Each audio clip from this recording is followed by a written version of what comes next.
O tal do Strokes brasileiro. A Mop Top foi uma das bandas mais importantes do indie da primeira década dos anos 2000 por aqui. Se você acompanhava a MTV Brasil naquela época, as chances de você ter sido fã da banda e sentir falta dos caras até hoje é alta. Mas você sabe o que aconteceu com a Mop Top? Com seus 10 anos oficialmente em atividade, de 2003 a 2013, a Mop Top foi um daqueles casos de bandas do cenário independente que conseguiu certo espaço no mainstream, do tamanho que seria um Terno Rei ou um Scalene hoje. Acompanhados quase sempre da comparação a Los Hermanos e de Strokes, a banda fez seu caminho de ser uma banda cover a tocar em vários festivais e abrir shows de grandes artistas indies internacionais pelo país. Eles foram uma das bandas responsáveis em dar a cara do indie Brasil dessa época. Mas vamos começar do início. Composta por Gabriel Marques na guitarra e nos vocais, Rodrigo Cury na guitarra, Daniel Campos no baixo e Mário Mamed na bateria. A banda seguiu a formação clássica das bandas de indie rock. A história da formação da banda carioca também não desvia muito do clássico e rolou quase em cadeia. Gabriel mostrou umas músicas pro Rodrigo, que chamou seu colega de faculdade Daniel, e o Mário caiu nessa porque ele tinha um amigo em comum com Gabriel que o mostrou um CD caseiro, dizendo que a banda estava precisando de um baterista.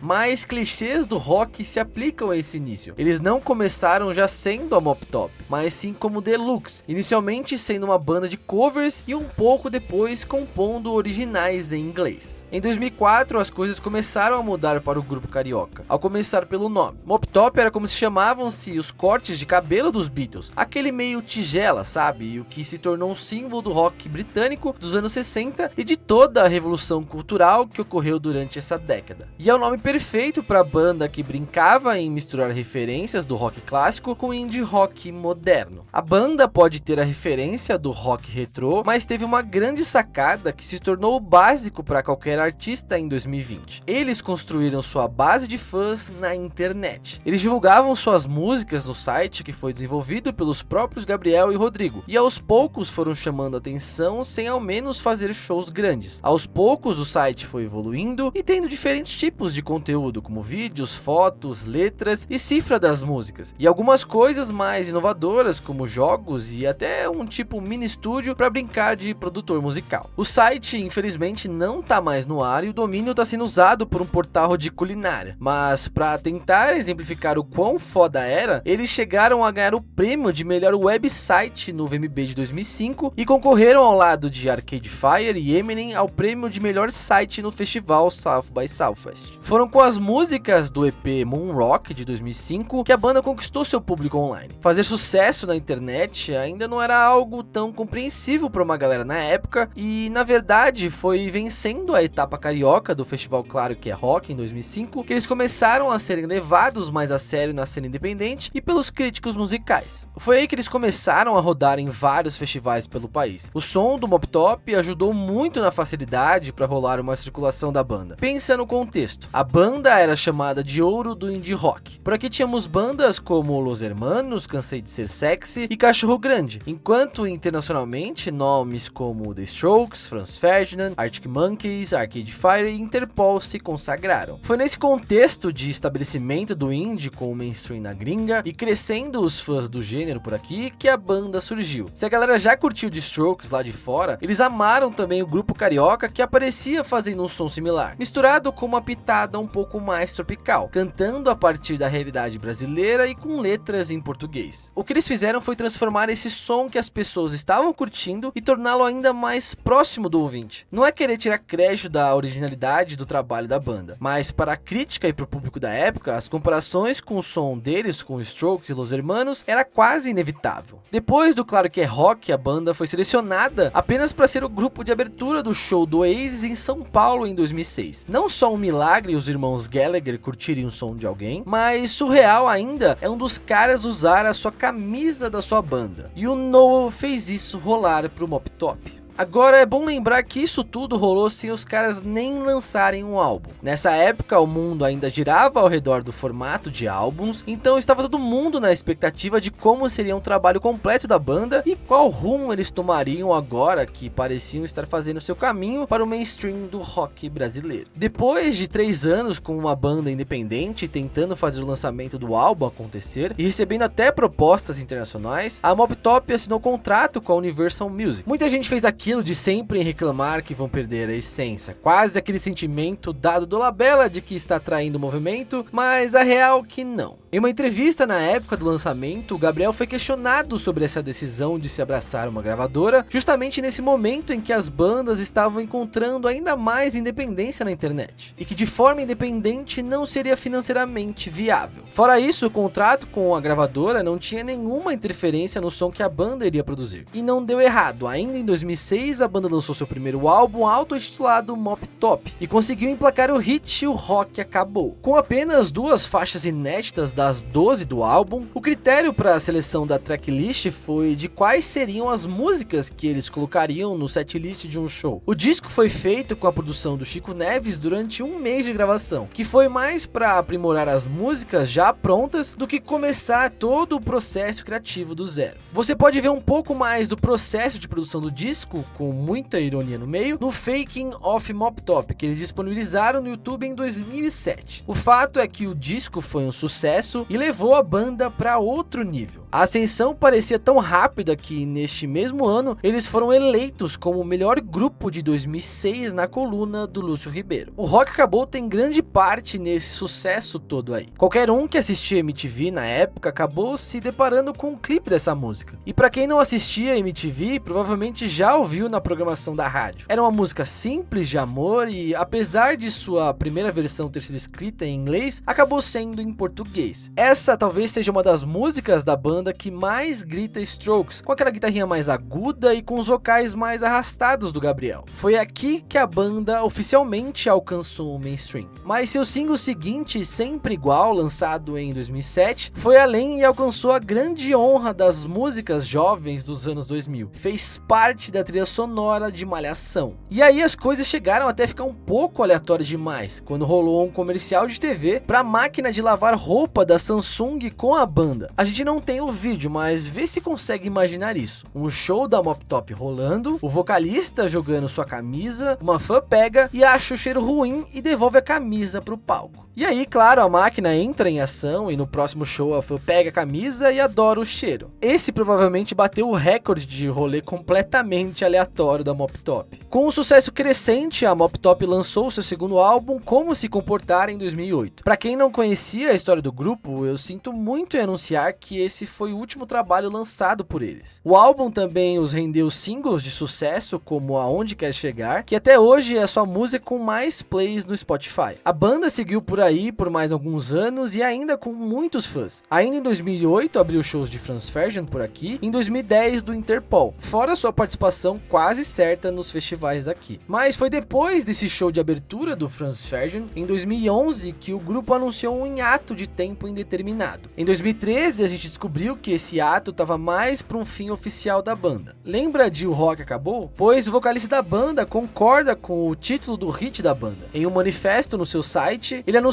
que iria seguir na sua carreira como programador e fazer parte de uma banda de rock que estava no seu passado. O fim da Mop Top deixou uma legião de fãs tristes e que sentem falta do grupo até hoje. São inúmeros os posts, tweets, grupos e hashtags implorando pela volta do Mop Top. Em alguns momentos, até 2018, a banda chegou a dar uma certa esperança para os fãs, fazendo ocasionalmente umas postagens aleatórias na página do Facebook, da capa de seus álbuns antigos, a fotos da tela da vez que o personagem Kawan Raymond usou a blusa da banda em alguma novela. Outra esperança veio da circulação falsa de um line-up do Lollapalooza Brasil que contava com o nome do Mop Top. É natural as pessoas terem apego ao grupo que marcou a adolescência de muita gente e ajudou a solidificar a cena do rock independente dos anos 2000 por aqui. Apesar de tanta gente ainda ouvindo o som da banda, afinal 18 mil ouvintes mensais para um grupo que acabou há quase uma década não é nada mal. Dos anúncios de saudade e dos inúmeros pedidos por um retorno do grupo, pelo visto não vai rolar. Pelo menos pro Mop Top,